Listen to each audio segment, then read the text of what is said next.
Hello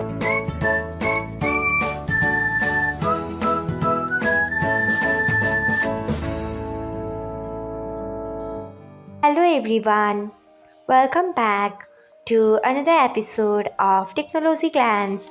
Today, in this video, I am going to guide you through how you can unblock someone on Messenger.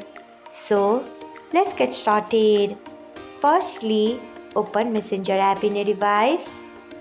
Then tap on three lines icon. Next, tap on settings. Then scroll until you find privacy and safety. Then tap on it.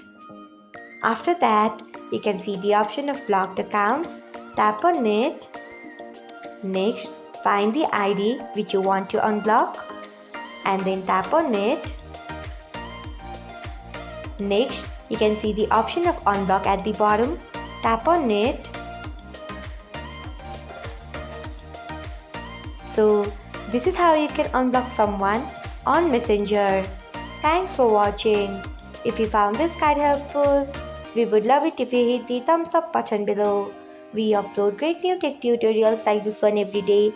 So, do not forget to subscribe to our channel and hit the bell icon so that you'll never miss another update.